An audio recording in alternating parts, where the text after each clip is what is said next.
A little bit about why we support what this administration does, and especially the work of the mayor, and how much the work that we do at the Columbus Urban League is directly aligned with the mission and the vision and the values of the city of Columbus.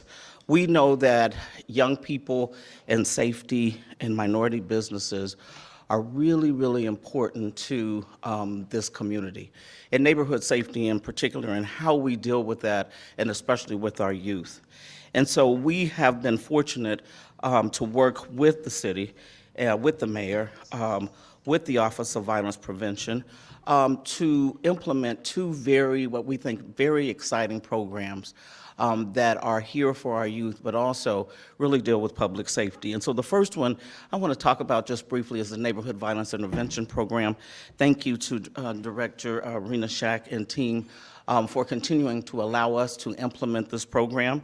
What it does is it provides high-touch violence prevention and interventions of other crimes that are rising in targeted neighborhoods. We've been doing this for over 11 years, and we really appreciate the opportunity to continue to serve our young people with these intervention strategies that are making our neighborhoods safe, but also giving our young people an opportunity for resources, for their families, for job and education opportunities, and really to get them on the right track. The other program is called Strive Toward Empowerment and Purpose. It's STEP is that program. And this is a diversion program, and it's an intervention program in partnership, again, with the city and Franklin County Municipal Courts. And what it is it's a resource for our youth and their parents. We want to try to help them to develop conflict resolution and develop education to promote healthy families and especially healthy adolescents as they move forward. So these two programs, again, are directly aligned with our values here at the Urban League. We are grateful for the opportunity to serve. And with that, to talk more about what's going to be up on the horizon as the mayor develops what's going to be coming in the future with our budgetary means, I want to introduce our mayor, my friend, my former school board colleague, Mayor Andy Ginther.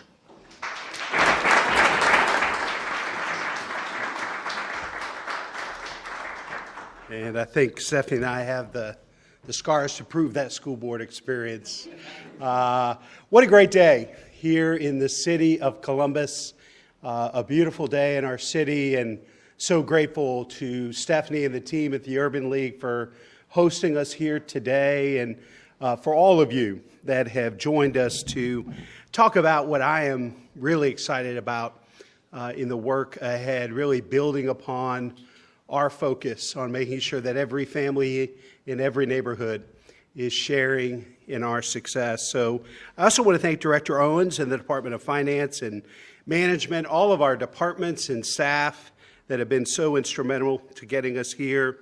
You'll hear, after I speak, from Carly Booz, who has been an incredible partner, an advocate for really making sure that everybody in this community has a safe, affordable place to live regardless of what they do for a living, and hear more from her about that.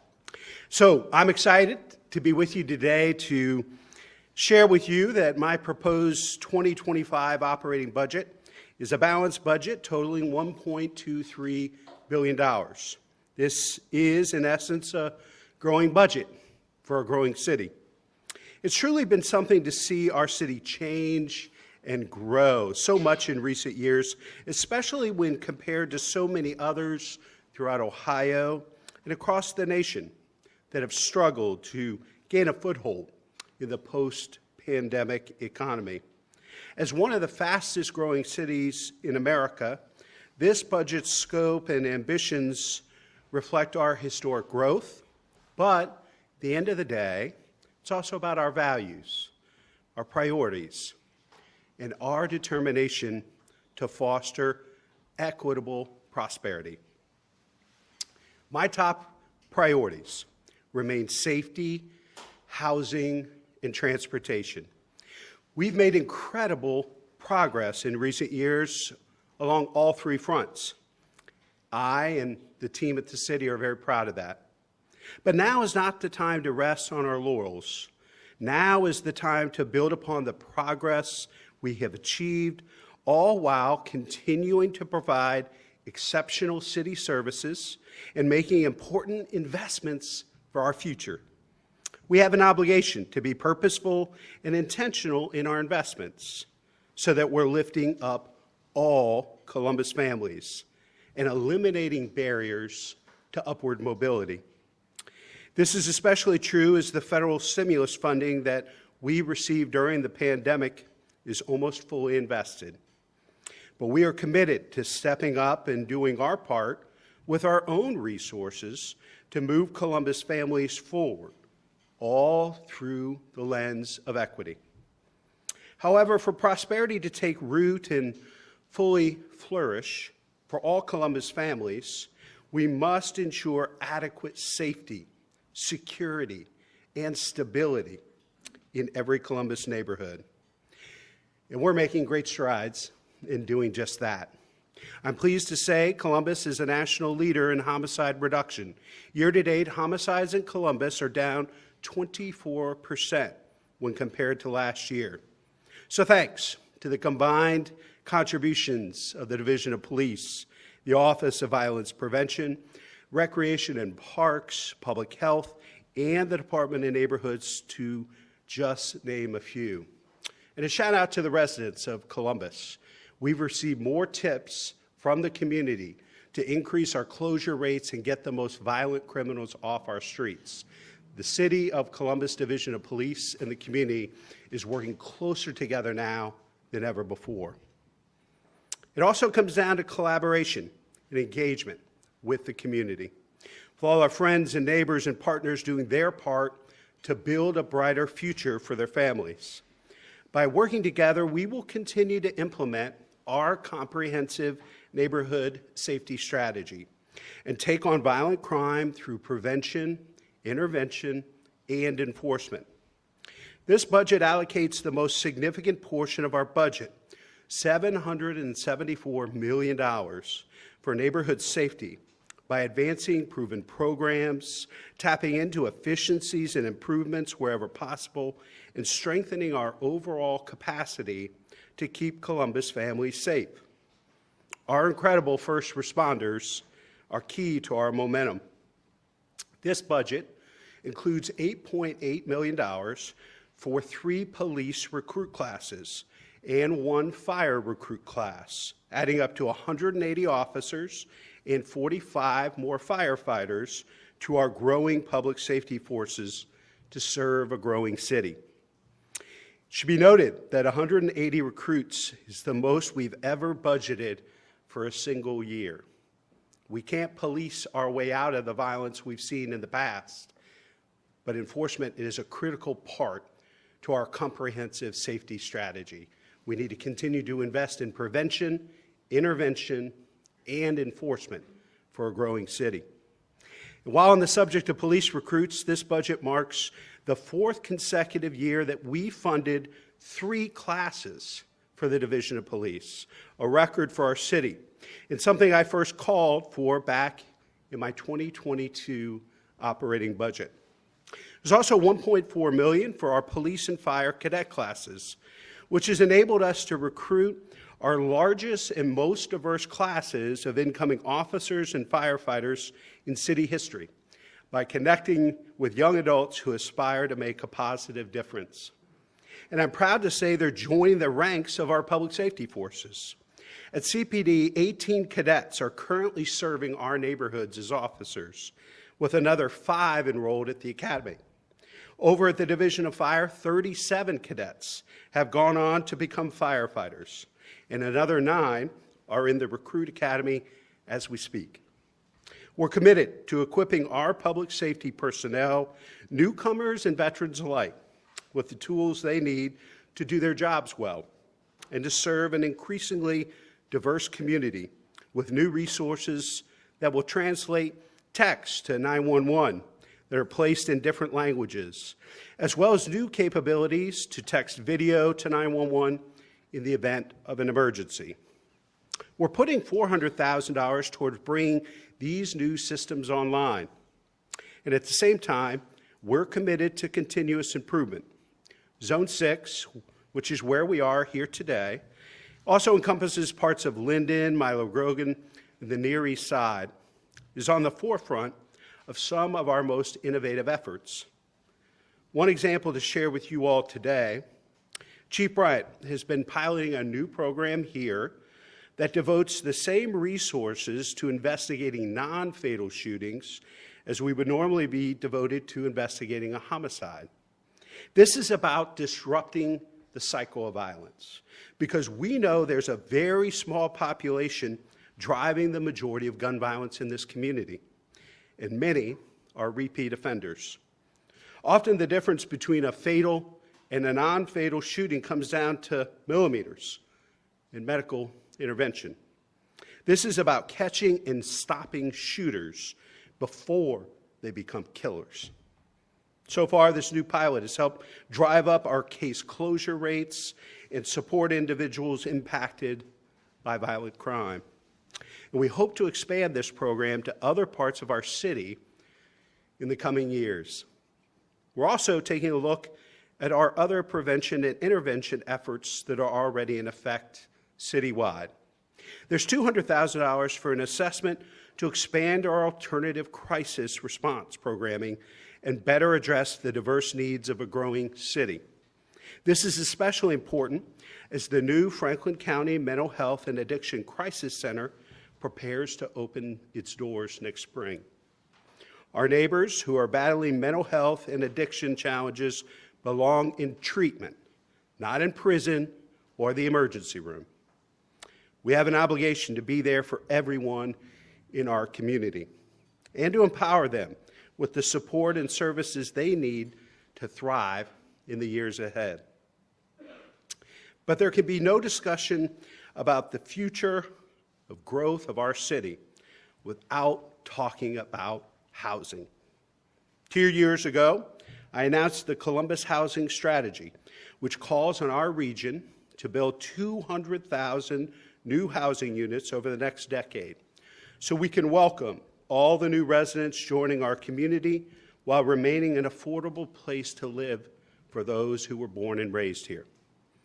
I'm pleased to report we're already seeing some positive indicators that the housing market is moving in the right direction. Residential building permits in Columbus are on track to be up 21% over the last year, which shakes out to nearly 6,500 new residential units. And we've leveraged our residential tax incentive program to cut down on the time and cost it takes to build new market rate units, while at the same time requiring the creation of affordable housing units within those same developments. This has brought nearly 8,000 new units in total, 1,500 of which are priced to be affordable for Columbus families. Through the voter-approved affordable housing bonds of 2019 and 2022, we've allocated $140 million to build income-qualified affordable housing. To date, we've supported 39 affordable housing developments, which have created 3,000 affordable rental units, 520 of them being permanent supportive housing.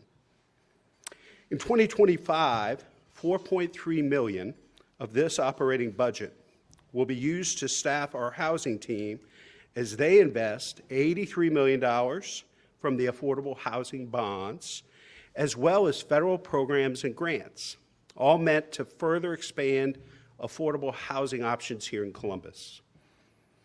Additional progress is on the horizon in 2025 as builders continue to use the updated zoning code that was developed and passed earlier this year via the Zone In initiative. The code changes we implemented have the potential to create 88,000 new homes along our city's key growth corridors over the next 10 years. And this operating budget will fund our ongoing pursuit of zoning reform as we explore how our city's zoning code can be further improved to ensure inclusive, affordable, and welcoming neighborhoods for all. The data is proving that we're turning the tide of our housing crisis. but there are families hurting right now in neighborhoods throughout our city.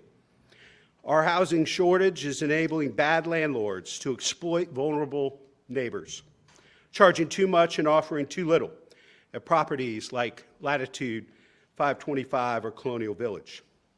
That's why this budget includes $10 million for human services grants that will go to community nonprofits dedicated to assisting our city's most vulnerable neighbors with meeting their most basic needs, including housing and facilitating equitable, affordable access to the essentials of life.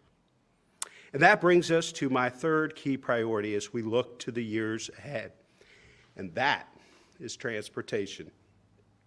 Just last week, voters showed up in support of Link Us and overwhelmingly passed Issue 47. This is our region's comprehensive transportation plan, the most transformative investment we could possibly make in our transportation came not from my budget, but from you, the people of Central Ohio, the voters, and I'm grateful for your readiness to invest in our future and equitable access to transportation.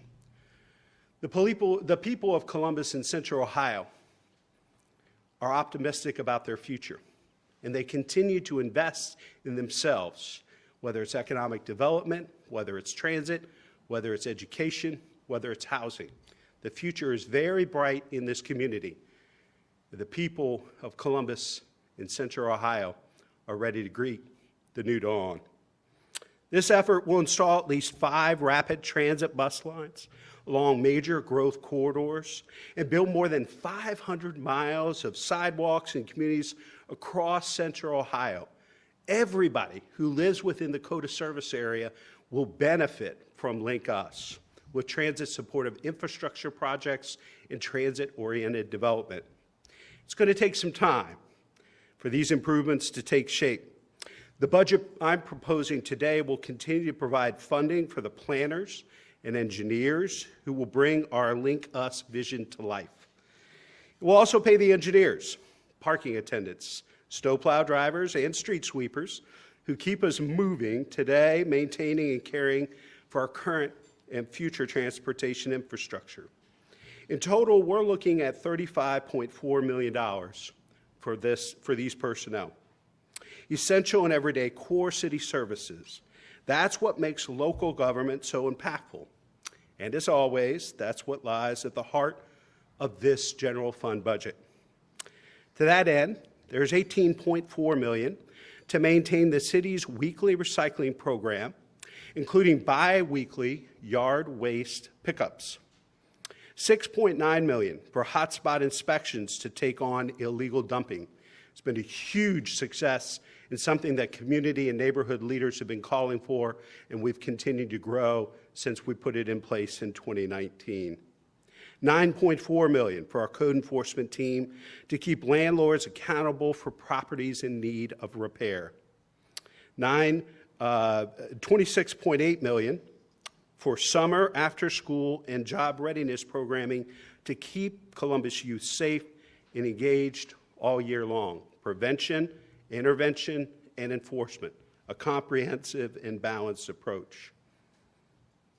There's also $1.6 million for new full-time employees in our Department of Technology and $2 million in new funding overall to maintain and to fortify our technological infrastructure. The cyber attack last July served as a stark reminder of the pressing need to continually invest in and improve both our physical and technical environments. This will undoubtedly be the first in a series of new investments in this area in the coming year. And we will continue to bring the totality of our resources and our focus to bear as we come to fully understand the circumstances surrounding the cyber attack and what must be done to face threat actors who are getting more and more sophisticated by the day. Again, this is about maintaining and accelerating our tremendous progress as a city. We're making smart investments and seeing tangible success. Whether it's improving neighborhood safety, building more affordable housing, and more housing of every kind at every price point to accommodate the growth we're experiencing, or laying the groundwork for game-changing transportation infrastructure that will materialize in the years ahead. We have a lot to be proud of, and we have a lot of work to do. I've shared some of the numbers that I'm particularly proud of and our top priorities for this operating budget. But I want to invite Carly Booz of the Affordable Housing Alliance of Central Ohio to the podium to discuss the progress she's seeing firsthand and why safe, affordable housing is important to the future growth, not of just this city and this county, but this region. Please welcome Carly.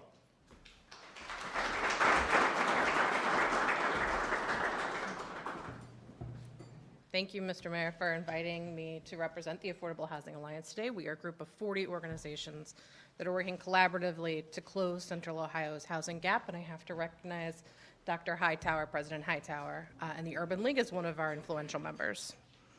When the mayor did ask me to join today and share some of my reflections on Columbus's progress towards meeting our housing needs, I thought of a passage from one of my favorite authors, Clarissa Pinkola Estes, and she wrote, "It has been proven over the centuries that being different means standing at the edge. It means one is practically guaranteed to make an original contribution, a useful and stunning contribution to her culture." Columbus, together with the rest of the country, has been standing at the housing edge for many years. We, and too many across this nation, have watched evictions rise and housing starts fall. We've seen homelessness creep up and home ownership inch down, and families across the spectrum have worried about whether today is the day they will fall off of that ledge. And it's tempting to watch this and to feel exhausted and to think that these numbers can only trend in one direction, the wrong direction. But doing so forgets that leaning over the edge is the definition of potential energy. It is a powerful catalyst, it is incitement to change, and is the precursor for all progress. And there's no better proof than Columbus. We didn't just lean over that edge, we jumped off the cliff, and instead of falling, we are flying. Through the Columbus housing strategy, our community is dismantling the walls of housing instability one brick at a time. Together, we are updating a zoning code that's been obsolete for half a century, investing meaningfully in our affordable housing infrastructure, protecting our right to be free from discrimination, using housing stability to build routes out of poverty, and clearing barriers on the path to homeownership. And it's working. Every year, fewer and fewer and fewer of our people are living on the brink of housing loss. Despite population growth, despite economic setbacks, despite the entire world moving in the other direction, Columbus is building our way out of the housing crisis, and we are growing stronger because of it. So now is not the time to take our foot off the gas. It is the time to hit the accelerator and show the rest of the country what it looks like to solve a problem as deeply entrenched as housing. Columbus has already made our next steps clear. We will continue to expand housing choices and reduce housing costs through Zone In. We will protect access to social service and legal counsel for those who are defending their homes. We will build upon a successful housing bond program and work across our borders to ensure that this progress is shared by the entire Central Ohio region. We are ready to make that useful and stunning contribution to our community. There's another quote from Dr. Estes that I want to close with. She says, "Ours is not the task of fixing the entire world at once, but of stretching out and mending the parts of the world that are within our reach."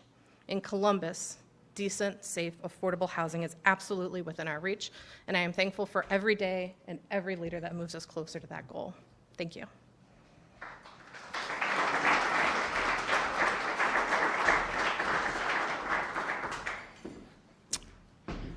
Excited to take questions from the press. Mayor, with the investment in IT, the director of the DOT has said for the last couple of years he's asked you and council for additional funds for cybersecurity. Is this funding too little, too late?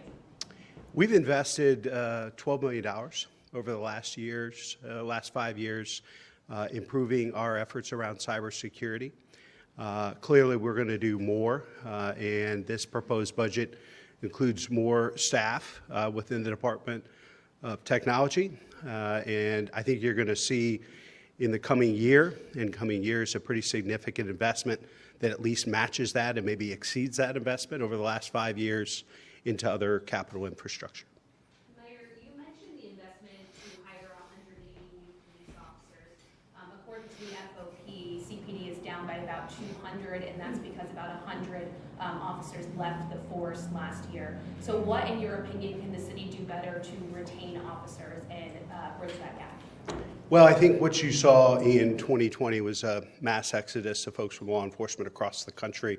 What you've seen here in Columbus, this is a steady increase. I think, the chief speaks for the Division of Police, not the FOP, and what she is saying is that we've had great success with our recruiting of officers, and we have invested, as you know, this is the 4th year we'll be investing in 3 police classes, first time in the city's history. We have more firefighters than we've ever had before. Our goal is to get more police officers than we've ever had before, and that means we're going to have to continue to invest in recruiting and retaining folks that want to be part of Chief Bryant's vision, and that is changing this Division of Police from being a 20th century law enforcement organization to a 21st century community policing organization. She is making tremendous strides. I'm very proud of the work that she's done. One of the reasons our community is safer, healthier, and stronger today is because of her leadership, and I know she will get us to where we need to be. We're going to continue to grow, so we're going to need to continue to invest in police officers and firefighters, but we're also going to have to invest in tools and resources to make them more effective and efficient. And that's why, as you know, we're investing in the Real-Time Crime Center that's going to be a game changer, really put our officers, change them from being on defense, responding to calls for service, to putting them on offense with real-time information intelligence and an infrastructure of cameras throughout our city. I wanted to ask about affordable housing. So we just had an election. President-elect Trump and U.S. Senator-elect from Ohio, Bernie Moreno, are talking about a mass deportation of undocumented immigrants that would increase the supply of affordable housing. Do you agree with this, and would you rely on that strategy? And a follow-up is, Mayor of the 14th largest U.S. city, what is your reaction if this plan comes into play? What was your question again? Do you agree that Do I agree with mass deportation? See, here's the deal. I'm not going to respond and see, I've been mayor when Trump was president before.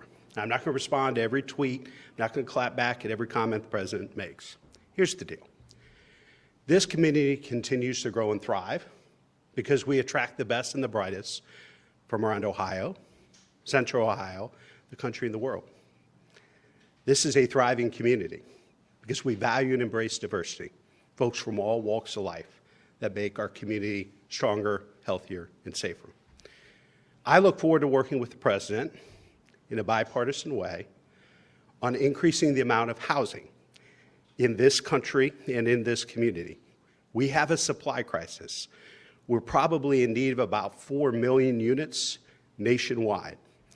And I encourage the new administration to reach across the aisle and work with America's cities, federal lawmakers, and state lawmakers to focus on solving the problem. And that's by bringing more housing units online, as opposed to an approach that, quite honestly, from everything I've heard from the business community, from national experts, is really unfeasible.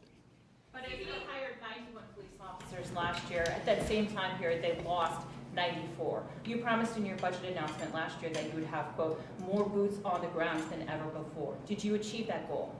We're still working on it, and this is all about continuous improvement. I think what you're seeing is a continued commitment to growing the number of officers on our streets, and that's what you see in this year's budget. We're going to have to continue to recruit the right types of folks that are committed to the cultural change that we're seeing within the Division of Police under the leadership of the chief. We're committed to continuing to grow the division. I'm a mayor. I wanted things done yesterday, and I'm never satisfied. I always want success, and so I'm going to continue to push that.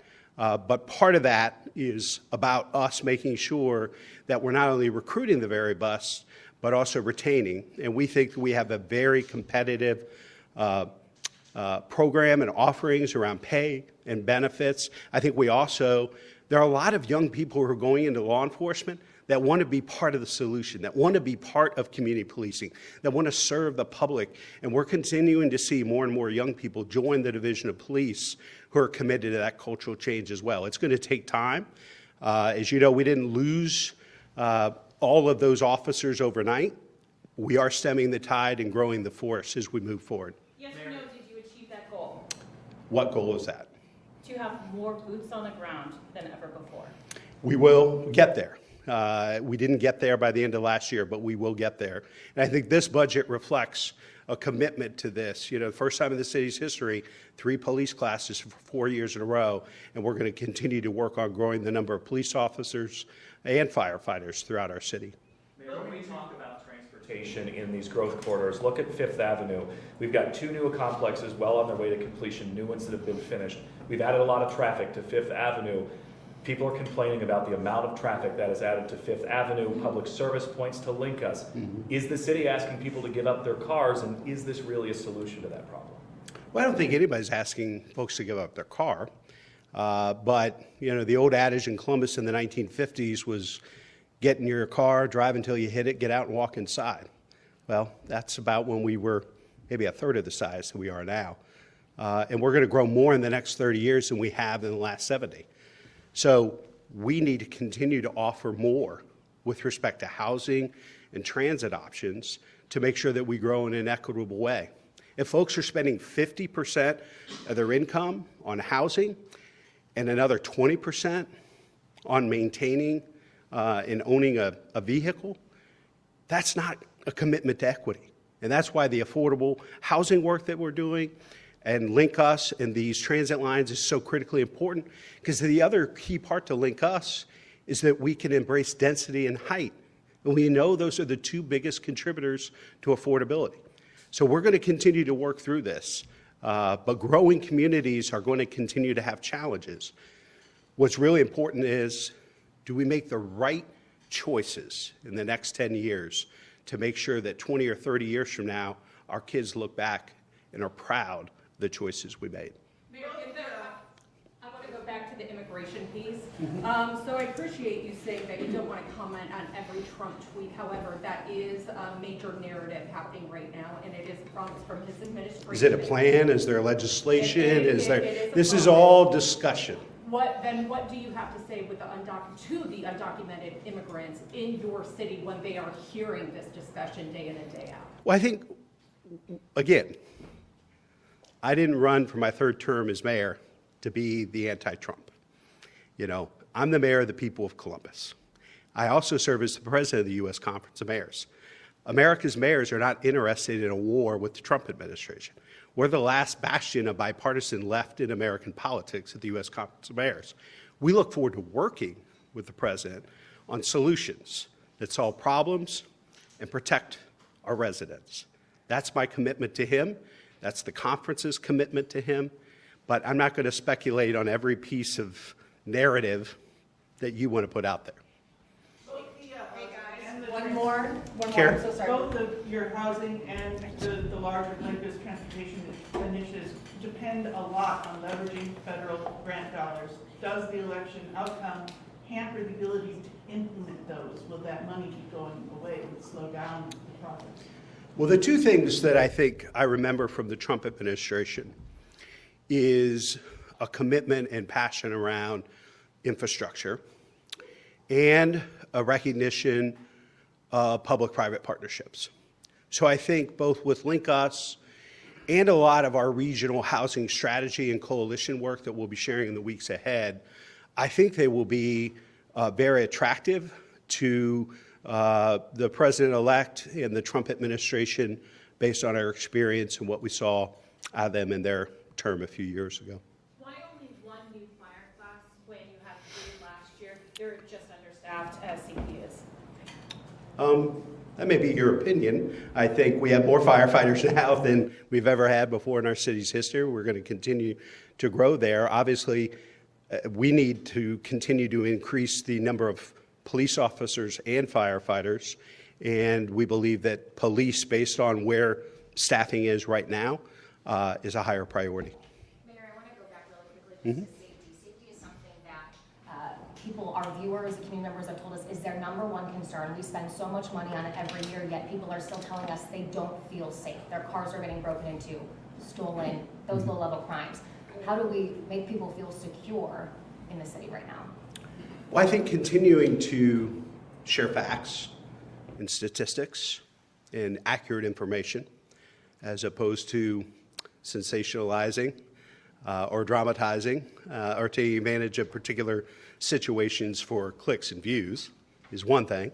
I think the other thing is continuing to invest in this comprehensive safety strategy, one that invests in enforcement, prevention, and intervention, because the statistics are what they are.